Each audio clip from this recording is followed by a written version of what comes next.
Praise the lord. యేసుక్రీస్తు నందు ప్రియమైన వారలారా, జిఎం చర్చ్ మినిస్ట్రీస్ కి స్వాగతం.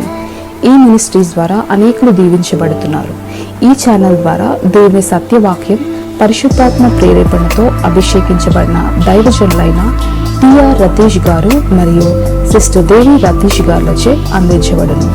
ఆదివారం ఆరాధన జరుగు స్థలం GM church, pillar number 95, Medipalli main road, Hyderabad. సమయం ఉదయం 10 గంటలకు జరుగును. మరియు ప్రతిరోజు జరిగే జూమ్ ప్రేయర్ మీటింగ్ లో పాల్గొనడానికి మా జూమ్ ఐడి 4786189683, పాస్కోడ్ 7. సమయం ఉదయం 4 గంటల నుండి 7 గంటల వరకు, సాయంత్రం 7 గంటల నుండి 8 గంటల వరకు జరుగును. ప్రార్థన అవసరతల కొరకు సంప్రదించవలసిన ఫోన్ నంబర్స్ 8501934577 మరియు 9010640084. పరిచర్యను బలపరచాలి అని ప్రేరేపించబడిన వారు మీ కానుకలను గూగుల్ పే, ఫోన్ పే ద్వారా లేదా స్క్రీన్ పై చూపించబడిన క్యూఆర్ కోడ్ స్కాన్ ద్వారా 8501934577కి పంపగలరు. ఈ ఛానల్ని సబ్స్క్రైబ్, లైక్, షేర్ చేయడం ద్వారా ఈ సత్యవాక్యం ఇతరులకు అందించగలరు. ధన్యవాదాలు. దేవుడు మిమ్మల్ని దీవించునుగాక. ఆమేన్. నన్ను విడచినా నీవు నన్ను విడువానంటివే, అందరూ నన్ను విడచినా నీవు నన్ను విడువానంటివే. నా తల్లియు నీవే, నా తండ్రియు నీవే, నా తల్లి తండ్రి నీవే యేసయ్యా. నా తల్లియు నీవే, నా తండ్రియు నీవే, నా తల్లి తండ్రి నీవే యేసయ్యా. అందరూ నన్ను విడచినా నీవు నన్ను విడువానంటివే. అందరూ నన్ను విడచినా నీవు నన్ను విడువానంటివే. నా తల్లియు నీవే, నా తండ్రియు నీవే, నా తల్లి తండ్రి నీవే యేసయ్యా. నా తల్లియు నీవే, నా తండ్రియు నీవే, నా తల్లి తండ్రి నీవే యేసయ్యా. లోకము నన్ను విడచినా నీవు నన్ను విడువానంటివే. లోకము నన్ను విడచినా నీవు నన్ను విడువానంటివే. నా బంధువు నీవే, నా మిత్రుడా నీవే, నా బంధుమిత్రుడ నీవే యేసయ్యా. నా బంధువు నీవే, నా మిత్రుడా నీవే, నా బంధుమిత్రుడ నీవే యేసయ్యా. అందరూ నన్ను విడచినా నీవు నన్ను విడువానంటివే. అందరూ నన్ను విడచినా నీవు నన్ను విడువానంటివే. నా తల్లియు నీవే, నా తండ్రియు నీవే, నా తల్లి తండ్రి నీవే యేసయ్యా. నా తల్లియు నీవే, నా తండ్రియు నీవే, నా తల్లి తండ్రి నీవే యేసయ్యా. వ్యాధులు నన్ను చుట్టినా, బాధలు నన్ను చుట్టినా, వ్యాధులు నన్ను చుట్టినా, బాధలు నన్ను చుట్టినా నా కొండాయు నీవే, నా కోటాయు నీవే, నా కొండ కోట నీవే యేసయ్యా. నా కొండాయు నీవే, నా కోటాయు నీవే, నా కొండ కోట నీవే యేసయ్యా. అందరూ నన్ను విడిచినా నీవు నన్ను విడువనట్టివి. అందరూ నన్ను విడిచినా నీవు నన్ను విడువనట్టివి. నేను నిన్ను నమ్ముకుంటేనే నీవు నన్ను భయపడకంటివి. నేను నిన్ను నమ్ముకుంటేనే నీవు నన్ను భయపడకంటివి. నా తోడుయు నీవే, నా నీడాయు నీవే, నా తోడు నీడా నీవే యేసయ్యా. నా తోడుయు నీవే, నా నీడాయు నీవే, నా తోడు నీడ నీవే యేసయ్యా. అందరూ నన్ను విడచినా నీవు నన్ను విడువనట్టివి. అందరూ నన్ను విడచినా నీవు నన్ను విడువనట్టివి. నా తల్లియు నీవే, నా తండ్రియు నీవే, నా తల్లి తండ్రి నీవే యేసయ్యా. నా తల్లియు నీవే, నా తండ్రియు నీవే, నా తల్లి తండ్రి నీవే యేసయ్యా. నీకే ఆరాధన, నీకే ఆరాధన, స్తుతి ఆరాధన, ఆరాధన నీకే, ఆరాధన నీకే యేసయ్య, ఆరాధన నీకే. నా విశ్వాసమోడయాత్ర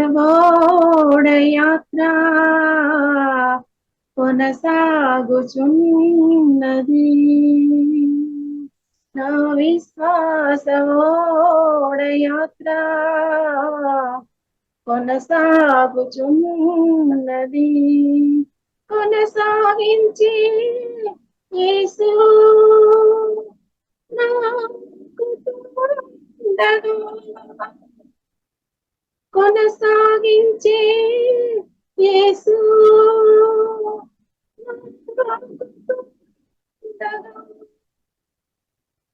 తుఫానులైనా పెనుగాలులైనా ఆపలేవు నా యాత్రను. నా విశ్వాసమోడయాత్ర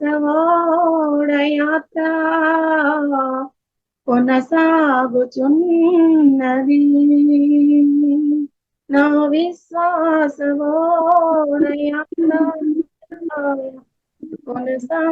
కొనసాగుచున్నది. నా జీవిత యాత్రలో ఎన్నో తుఫానులు, నా జీవిత యాత్రలో ఎన్నో తుఫానులు,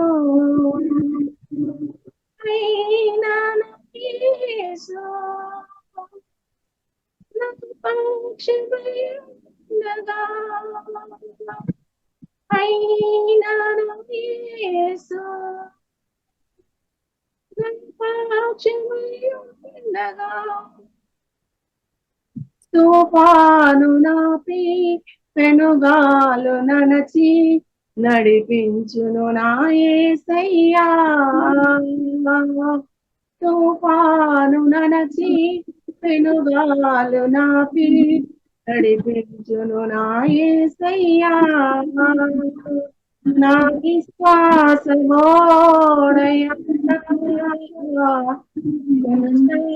కొనసాగుచున్నది. నా విశ్వాస ఓడయాత్ర కొనసాగుచున్నది.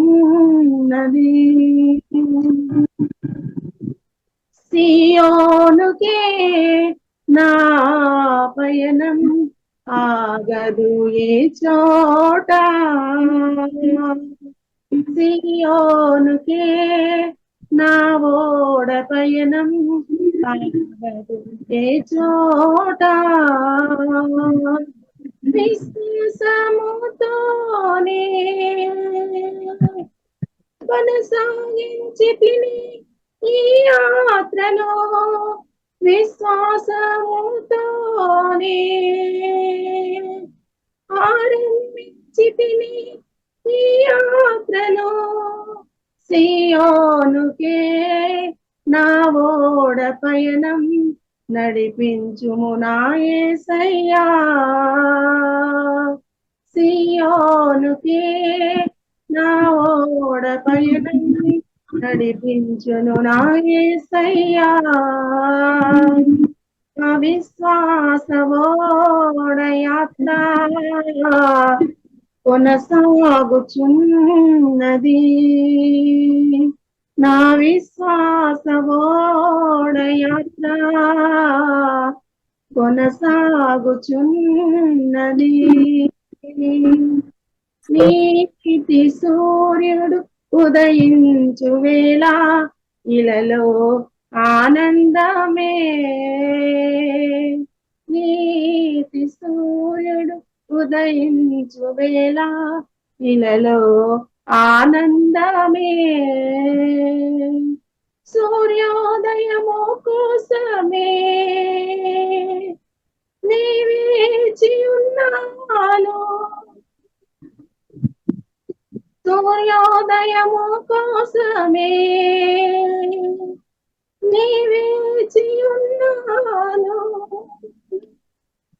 యేసయ్య రావా కొనిపోవ నన్ను ఇలలో నీవే నాకు.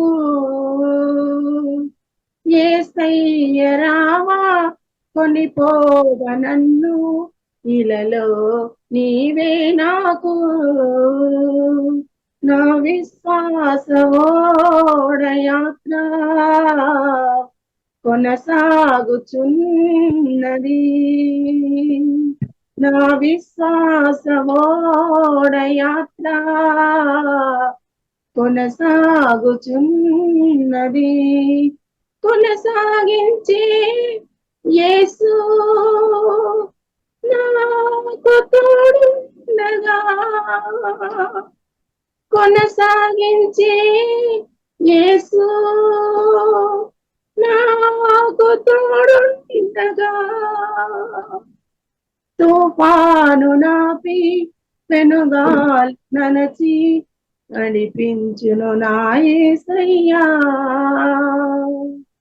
తుఫాను ననచి పెనుగాలు నాపి నడిపించును నా యేసయ్యా. నా విశ్వాసవో యాత్ర కొనసాగుచున్నది. నా విశ్వాసవో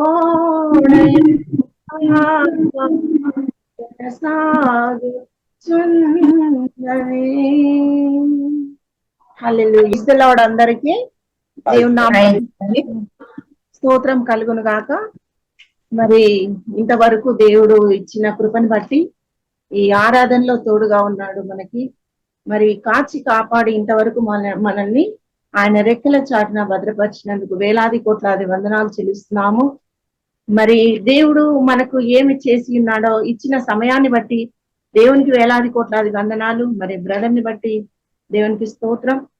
మరి మనని సాయంత్రకాలం మందు దేవుడు మనల్ని జ్ఞాపకం చేసుకున్నాడు గనక ఆయన సన్నిధిలో మనము కూడుకున్నాము. మరి దేవుళ్ళో మనం ఏమై ఉన్నామో, మరి దేవుడు ఏమి మనకు సిద్ధపరిచి ఉన్నాడో, ఎలా మనల్ని విడిపించి ఉన్నాడో మనకు ఒక గ్రహింపు అవసరమై ఉన్నది. మరి ఎవరికి లేని ఆధిక్యత, ఎవరికి లేని ధన్యత దేవుడు మనకిచ్చి ఉన్నాడు. రాజులకు లేదు, అధికారులకు లేదు. మరి దేవుడు మనకు ఆ స్వాతంత్రత మరి మనకిచ్చినాడు. అబ్బా తండ్రి అని పిలిచే భాగ్యం మనకిచ్చినాడు. కానీ దేవునిలో మనం ఉంటూ మరి మనం ఎవరము మనం తెలుసుకోలేక మరి కష్టాలు నష్టాలు అన్నిటి గుండా మనము పరిగెత్తుతున్నాము.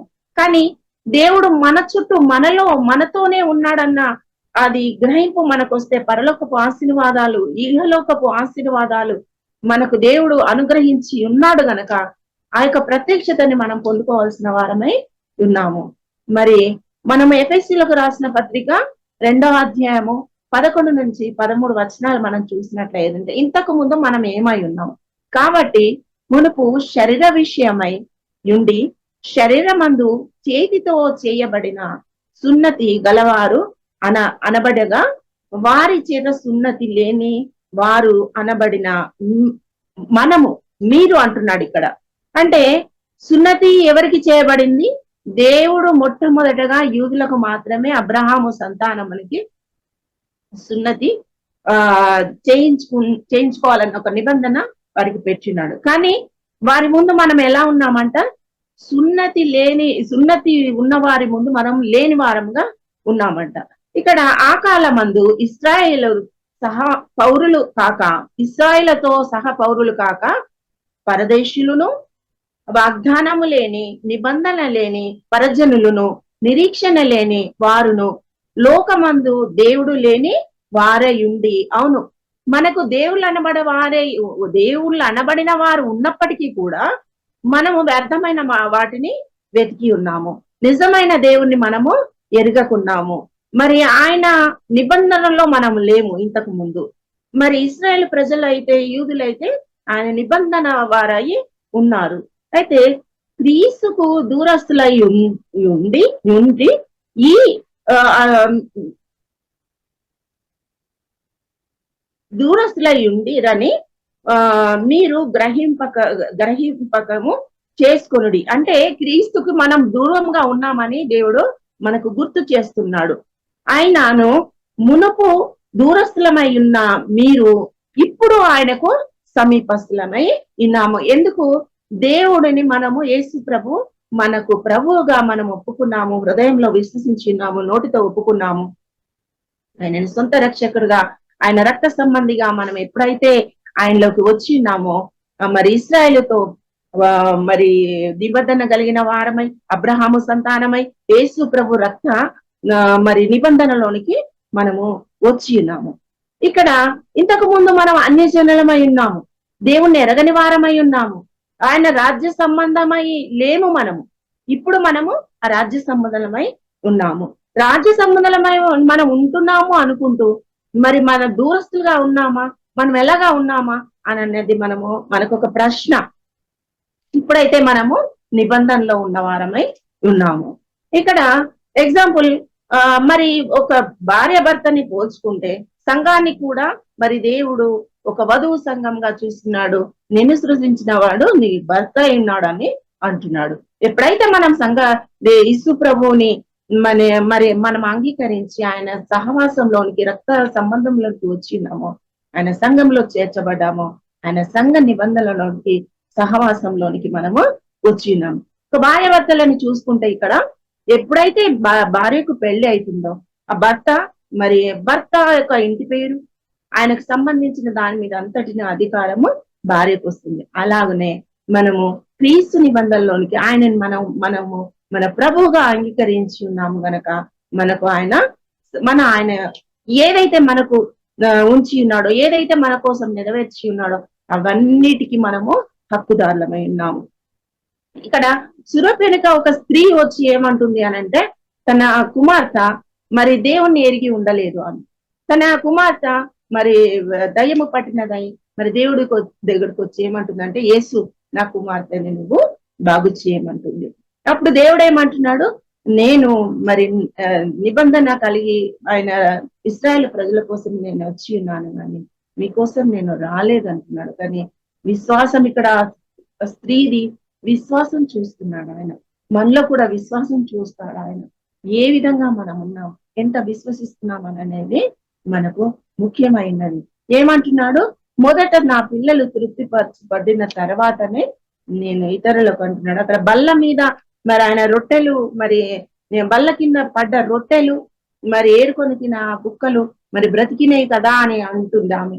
మరి ఆయన ఏమంటున్నాడంటే, అమ్మా నీ విశ్వాసము గొప్పది, నీ బిడ్డ బాగుపడింది, వెళ్ళు అని అంటున్నాడు. అంటే ప్రజలందరి పాప శాపములని ఆయన తీసివేయడానికి ఈ లోకం మీదకి మనుష్య కుమారుడిగా ఆయన వచ్చి ఉన్నాడు. కానీ అది మనము గ్రహించుకుంటున్నామా అనేది మనకు ఒక ప్రశ్న ఇక్కడ. రోమపత్రిక మరి 3వ అధ్యాయము 23వ వచనం చూసినట్లయితే, మనం ఏ భేదము లేదు, అందరము పాపం చేసి దేవుడు అనుగ్రహించు మహిమను పొందుకోలేకపోతున్నాము. మహిమ అంటే ఏంటి? మన పాత స్వభావము మనలో. మరి ఆదాము ఆనాడు కోల్పోయిండు. దేవుడు ఏదేని తోటలో ఉంచి ఆయనని సమస్తము వాటి మీద ఆయన అధికారం ఇచ్చి ఈ భూమిని, దీని మీద ఉన్నటువంటి వాటన్ని ఆయన సృష్టించిన వాటన్నిటిని ఏలమన్నాడు. కానీ ఆ స్థితిలో ఆదాము కోల్పోయినటువంటి మరి ఆ యొక్క నిబంధన, ఆయన సన్నిధి, ఆయన మహిమని, మట్టి శరీరంలో మహిమ నింపే దేవుడిది ఆ మహిమని కోల్పోయాడు. ఎక్కడైతే మనము కోల్పోయినామో, ఎక్కడైతే మనము మరణ స్థితిలో ఉన్నామో, మరి దేవుడు కనికర పూర్ణుడు, ఆయన ప్రేమామయుడు గనక మన మీద ఎంతో కనికరపడి ఆయన దూరస్థులమైన మనల్ని సమీపస్తులుగా చేస్తున్నాడు. మనం ఇంతకు ముందు పాపము చేయడం వల్ల కాదు, పాపములో పుట్టిన వారము. దావీదు కూడా అదే అంటున్నాడు. ఏమంటున్నాడు? నా తల్లి గర్భమున నా తల్లి పాపములోనే కని ఉన్నది అంటున్నాడు. ఎవ్వరు నీతిమంతులు లేదు, ఆయన ఒక్కడే నీతిమంతుడు. ఆ నీతిమంతున్న రక్త ప్రోక్షణ కిందికి మనం వచ్చి ఉన్నాం కనుక మనల్ని నీతిగా చూస్తున్నాడు ఆయన. ఇప్పుడు ఆయన నిబంధనలోనికి వచ్చినాం. కోల్పోయిన స్థితిని తిరిగి మనము పొందుకున్నాము. మనము పాపము చేయడం వల్ల పాపులము కాదు, కానీ ఆయన కృపను బట్టి మనం ఇప్పుడు నీతిమంతులమై ఉన్నామంటున్నాడు. ఇక్కడ ఆదికాండము 1వ అధ్యాయము 26 నుండి 28 వరకు చూసినట్లయితే, దేవుడు మన స్వరూపమందు మన పోలిక చొప్పున నరులను చేయుదము. వారు సముద్రపు చేపలను, ఆకాశ పక్షులను, పశువులను, సమస్త భూమి మీద ప్రాకు ప్రతి జంతువును ఏలుదురు గాక అని అన్నాడు. ఇక్కడ మీరు ఏలుదురు అనలేదు, ఏలుదురు గాక అన్నాడు. ఆయన మాట ఏదైతే ఆయన నోటి నుండి వెలువడుతుందో అది స్థిరపరిచాడు. ఆదాము మరి ఆ తోటలో ఉన్నప్పుడు అన్ని ఏ చింత లేదు, ఏ యొక్క బాధ లేదు, ఏ యొక్క ఇరుకులు ఇబ్బందులు ఆయనకు తెలియదు. దేవుడే ఆయనకు స్వస్థమై ఉన్నాడు కనుక అక్కడ ఏమంటున్నాడంటే, నరులని చేసి వీరు ఏలుదురు గాక అంటున్నాడు. దేవుడు తన స్వరూపమందు నరుని సృజించెను, దేవుని స్వరూపమందు వారిని సృజించెను, స్త్రీని గాను పురుషుని గాను వారిని సృజించెను. దేవుడు వారిని ఆశీర్వదించెను. ఎట్లనగా, మీరు ఫలించి అభివృద్ధి పొంది విస్తరించి భూమిని నిండించి దానిని లోబరుచుకొనుడి అంటున్నాడు. మరి సముద్రపు చేపలను, ఆకాశ పక్షులను, భూమి మీద ప్రాకు ప్రతి జీవిని ఏలుడి అని దేవుడు వారితో చెప్పి ఉన్నాడు. మరి దేవుడు ప్రతిదీ మరి ఆదాముకు ఆయనని చేయక ముందే ప్రతిదీ, చేపలు కాని, చెట్లు కాని, మరి భూమిని కాని ఆయన ఉండడానికి ఒక ప్రాంతం ఏర్పరిచి ఆయన సమస్తం ఏదైతే ఆయన నోటి ద్వారా చేసిందో సమస్తాన్ని నోటి ద్వారా చేసి ఉన్నాడు, పలికి ఉన్నాడు. కానీ ఆయన మానవుని మాత్రము ఆయన స్వహస్తాలతో ఆయన ఇష్టపూర్వకంగా ఆయన పోలికగా చేస్తున్నాడు. ఎందుకంటే నీవు నేను ఆయన బిడ్డలమై ఉన్నాము. మరి ఆయన స్వరూపమందు మనల్ని చేసి ఉన్నాడు. మనము ఆయన వల్ల కలిగిన వారము. మనము దూరస్థులమై ఉన్నప్పటికీ కూడా ఆయన సమీపస్తులుగా మనల్ని చూస్తున్నాడు. మనల్ని అప్పుడు దేవుడు ఆయన స్వరూపము మనలో స్థిరపరిచినాడు. ఆయన ఊపిరి మనలో ఊది ఉన్నాడు. మనము ఆయన వారమై ఉన్నాము. ఆదికాండము 2:7 దేవుడైన యెహోవా నేలమంటితో నరుని నిర్మించి వాని నాసిక రంధ్రములలో జీవవాయువును ఊదగా జీవాత్మ ఆయను. అంతకు ముందు మనము ఒక బొమ్మని ఏ విధంగా మనం చేస్తే అది ఉలుపు పలుపు లేకుండా ఉంటుంది. కానీ దానికి ఒక బ్యాటరీ వేసినట్లయితే శక్తిని పొందుకొని చేతులు కాళ్ళు ఆడిస్తూ ఉంటుంది. కానీ జీవము గల దేవుడు, జీవాధిపతి అయిన పరలోకపు తండ్రి మనకు ఆయన ఊపిరిని మనలో ఊది ఉన్నాడు. అప్పుడు ఈ మట్టి శరీరం ఏమైందంట, మానవుడు జీవించువాడు కానీ జీవాత్మ ఆయనలో ఊదినప్పుడు ఆయన మరి నరుడు జీవించువాడిగా అయి ఉన్నాడు. మరి దేవుడు ఇంత గొప్ప ధన్యత మనకు అనుగ్రహించి ఉన్నాడు. ఏ భేదము లేదు. ప్రతి ఒక్కరు పాపం చేసిన వారమై ఉన్నప్పటికీ కూడా, పాప స్వభావం మనలో ఉన్నప్పటికీ కూడా ఆయన నిబంధనలో ఉండి ఆయన విడిచిపెట్టకూడని భాగ్యం అని ఎరిగి కూడా పరలోకంలో ఉండి నీ కోసము నా కోసము భూమి మీద మనిషి కుమారుడికై వచ్చి ఎక్కడైతే నశించిపోయిందో దాన్ని వెదికి రక్షించడం కోసమే మనిషి కుమారుడిగా ఇక్కడికి వచ్చి ఉన్నాడు దేవుడు. యోహాను సువార్త 3వ అధ్యాయము 15 నుండి 17వ అధ్యాయం వచనం. అరణ్యంలో మోషే సర్పము ఎలాగా ఎత్తెనో అలాగే విశ్వాసించు ప్రతివాడును నశింపక ఆయన ద్వారా నిత్య జీవము పొందునట్లు మనుష్య కుమారుడు ఎత్తబడవలెను. ఇక్కడ మోషే, అక్కడ ఇశ్రాయేల్ ప్రజలు వాళ్ళు ప్రతిదీ ఒక విగ్రహము చేసుకొని ఆ విగ్రహాన్ని మరి మాకు ముందుగా నడిచే ఒక దేవుణ్ణి చేయమన్నప్పుడు, ఒక దూడ కలిగినప్పుడు మరి దేవుడు మరి అరణ్యంలో తీసుకొని వెళ్ళేటప్పుడు ఏం జరిగింది అక్కడ అంటే, పాములని తాపకరమైనటువంటి సర్పాలని మరి వచ్చి వారిని కాటు వేసినప్పుడు మరి ఏదైతే వాళ్ళు విశ్వసిస్తున్నారో దాని ద్వారానే వాళ్ళు స్వస్థత పొందుకోవాలని చెప్పి ఒక ఇత్తడి సర్పము చేసి నువ్వు ఎత్తితే వాళ్ళు స్వస్థపరచబడతారని మోషకి చెప్పినప్పుడు ఇత్తడి సర్పాన్ని చేసి మరి అక్కడ నిలబెట్టినప్పుడు వాళ్ళు స్వస్థత పొందుకున్నారు, బతికి ఉన్నారు చాలా. అలాగే ఇక్కడ మరి మనుష్య కుమారుడు సిల్వ వేయబడి ఎత్తబడాలని చెప్పి అదే సాదృశ్యానికి ఇప్పుడు మనకు ఈ తరం ఉన్న వారికి యేసు ప్రభువు శరీరధారిగా వచ్చి మరి ఆయన కూడా ఎత్తబడినప్పుడు మనము ఆయనలో స్వరూపం కలిగిన వారమే, రక్షణలోనికి వచ్చిన వారమే మన మనోనేత్రాలు వెలిగింపబడుతున్నాయి. దేవుడు లోకమును ఎంతో ప్రేమించింది కాగా ఆయన తన అద్వితీయ కుమారుడిగా మరి పుట్టిన వాని యందు విశ్వాసం ఉంచు ప్రతి వాడును నశింపక నిత్య జీవము పొందునట్లు ఆయనను అనుగ్రహించను. అవును, యేసు ప్రభుల వారు మన నిత్య జీవంలోనికి, నిత్య రాజ్యంలోనికి, మరి ఈ శరీరానికి ఇక్కడ మరణించిన తర్వాత మన ఆత్మకు మరణం లేదు. నిత్య జీవంలో ఆయనతో ఉండడానికే ఆయనను మనకు దేవుడు అనుగ్రహించినాడు. లోకము తన కుమారుని ద్వారా రక్షణ పొందుటకే గాని లోకమునకు తీర్పు తీర్చుటకు దేవుడు ఆయనను లోకంలోనికి పంపలేదంటున్నాడు. ఆయనే నేను ఎవరికి తీర్పు తీర్చడానికి ఈ భూమి మీదకి నేను రాలేదంటున్నాను. ఎందుకంటే నీవు నేను పాపము లేని వారమై మనం అనుకున్న ఎడల, నీతిమంతులమై అనుకున్న ఎడల మనం అబద్ధికులమైపోతున్నాము. అందుకే దేవుడు నీతిమంతుడు కాబట్టి ఆయన నీతిని బట్టి, ఆయన నీతికరమైనటువంటి రక్తాన్ని బట్టి, రక్త నిబంధనలోనికి మనల్ని తీసుకురావడానికి ఆయన కుమారుణ్ణి ఈ భూమి మీదకి పంపించినాడు. పరలోకం అంటే ఏంటిది? పరలోకంలో ఏమి ఉంటుంది అని అంటే అక్కడ రోగం ఉండదు, పాపం ఉండదు, లేమి ఉండదు, ఎలాంటి కొరత ఉండదు. ఆయనే మనకు వెలుగుగా ఉంటాడు. యుగ యుగాలు ఆయనతో మనము జీవించే వారమై ఉంటాం. నరకము అంటే ఏంటి? అక్కడ పురుగు చావదు, మరి అక్కడ మరి అగ్ని ఆరదు, పురుగు చావదు. ఈ నిత్యము అంటే రెండవ మరణం అంటే ఏంటి అంటే మొదటి మరణం ఈ శరీరం వదిలిపెట్టి ప్రభువు చెంతకు చేరుతుంది. రెండవ మరణం ఏంటి అంటే నరకంలో మరణించడము.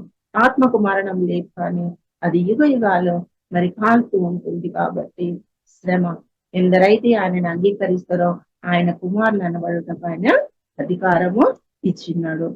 పరలోకంలో నిత్య జీవము, నిత్య మహిమలో మనము ఆయనతో ఉన్నవారమై ఉన్నాము. ఇక్కడ యోహాను సువార్త 1:12 అధ్యాయంలో ఏమంటున్నాడు? తనని ఎందరో అంగీకరించిరో వారికందరికి అనగా తన నామమందు విశ్వాసం ఉంచిన వారికి అందరికి దేవుని పిల్లలగుటకు ఆయన అధికారము అనుగ్రహించున్నాడు. ఇప్పుడు నీవు నేను యేసు ప్రభులని అంగీకరించి ఆయనని ప్రభు అని ఒప్పుకుంటున్నాం గనక తండ్రి అన్న ఆత్మని మనలో ఆయన పరిశుద్ధాత్మ దేవుడుగా మనలో ఉన్నాడు గనక అబ్బా తండ్రి అని మనము మొరపెట్టుచున్నాము. ఆయన మహిమని మనకిచ్చి ఉన్నాడు. ఆయన కన్ను దృష్టి మన పైన ఉంచి ఉన్నాడు. ఆయన నిత్యము ఆయన ముందట మనము నిలవబడి ఉన్నాము. కానీ మనం ఒక సమయంలో అనుకుంటాం కదా, దేవుడు నాకు దూరంగా ఉన్నాడు, నాకు ఈ సమస్యలు ఎందుకు వస్తున్నాయి, నాకు ఈ బాధలు ఎందుకు వస్తున్నాయి, నా ఈ ఇరుకులు ఎందుకు వస్తున్నాయి అంటే దేవుణ్ణి ప్రేమించినట్ల ఏది ఉంటే, దేవుడు నాకు సహాయకుడు అన్న ఒక నిశ్చయత మనలో ఉండి ఉంటే ఆయన నిశ్చయంగా మనల్ని ఆయన ఎల్లప్పుడూ కష్టకాలంలో ఆయన కాపాడుతూ ఉంటాడు. ఇరుకులో విశాలత కలగజేస్తూ ఉంటాడు. ఆయన కృప అపారమైనది. ఆయన స్వాతంత్రం ఇచ్చున్నాడు. అందుకే మనము ఆయన పిల్లలైన వారం గనక అబ్బా తండ్రి అని మొరపెట్టే ఆత్మని మనలో ఉంచున్నాడు. ఎందరు క్రీస్తుని అంగీకరిస్తారో వారు ఈ లోకము నుండి వేరుపరచబడి, ఈ లోకము నుండి ప్రత్యేకించబడి, మరి ఇంతకు ముందున్న పాపముని శాపముని వదిలిపెట్టి మనము ఆయనే సమస్తం అని ముందుకు వెళ్లే వారమై ఉన్నాము.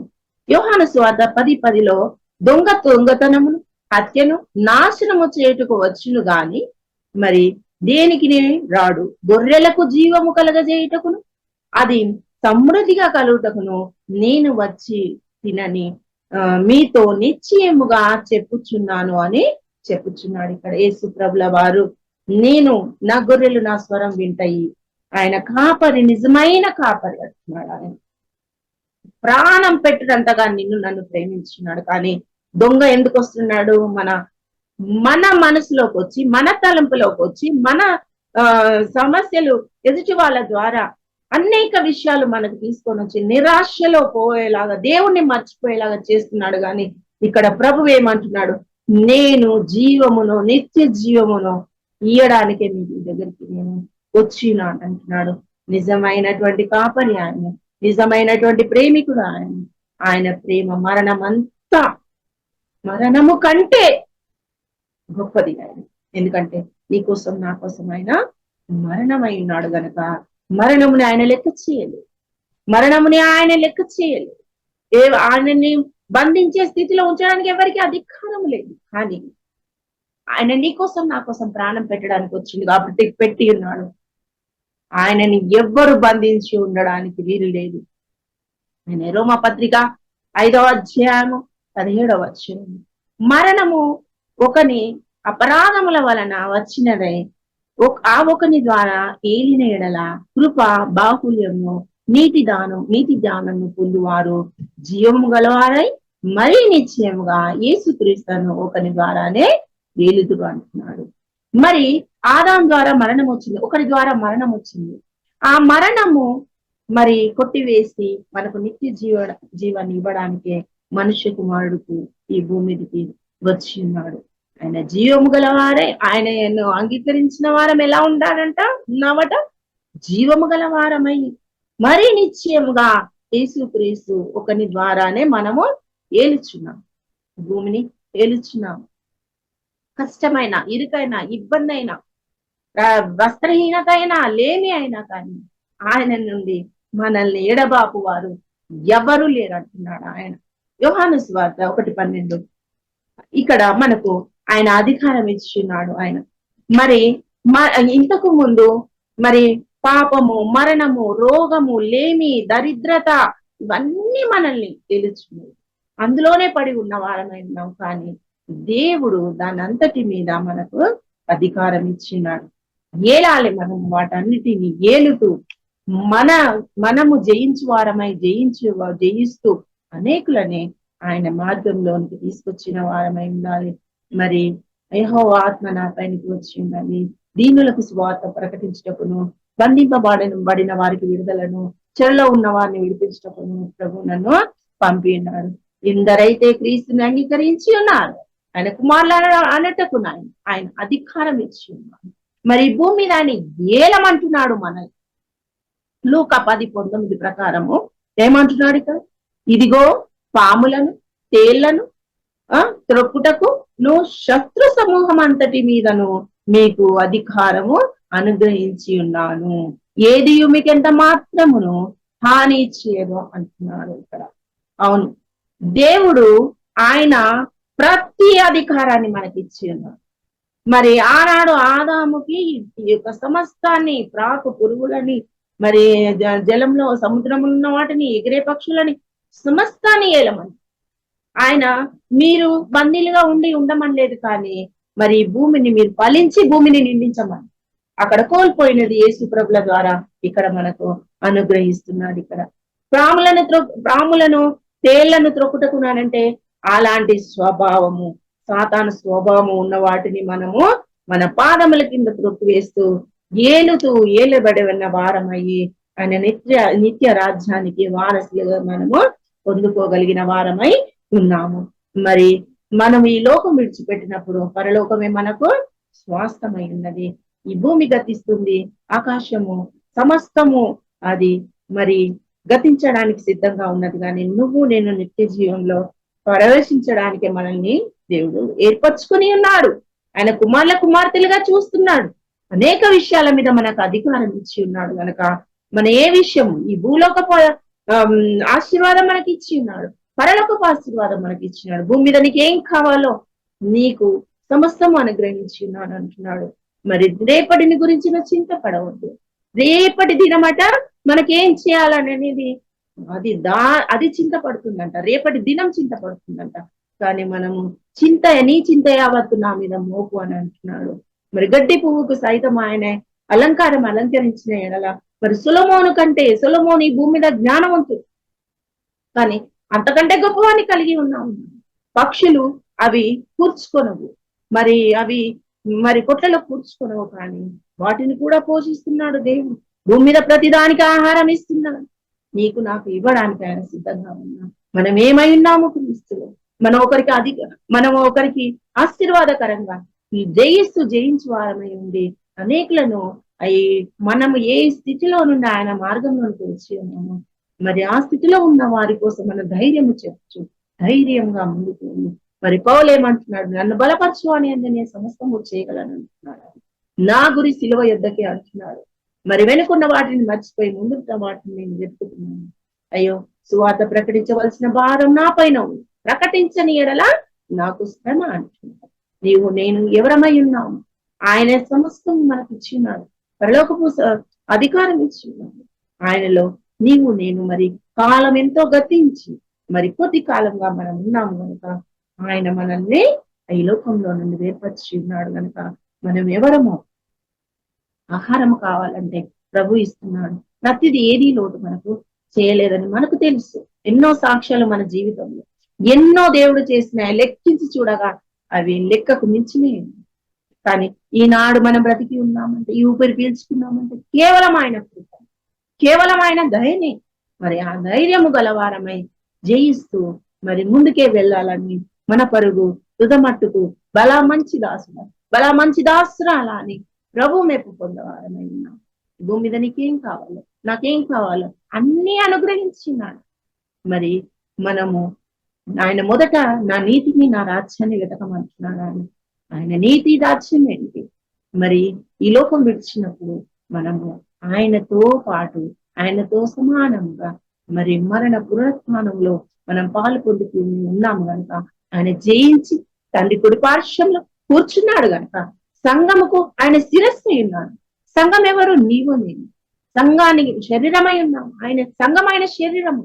మరి ఆయనకు సంఘానికి శిరస్సు ఆయన అయినాడు కనుక ఆయనలో మనం ఏరుపారులై ఆయనతో జత పని వారమై మనం ఏలుటకి ఆయన మనం పిలిచిన్నాడు. కానీ మనము బాధలో, ఇరుకులలో, ఇబ్బందులను మనము అన్ని కృంగిపోయిన వారమై ఉండడానికి ఆయన మనల్ని పిలవలేదు. వేస్తున్నామున్న ఈ యొక్క వాక్యం మనలో ఫలించునుగా.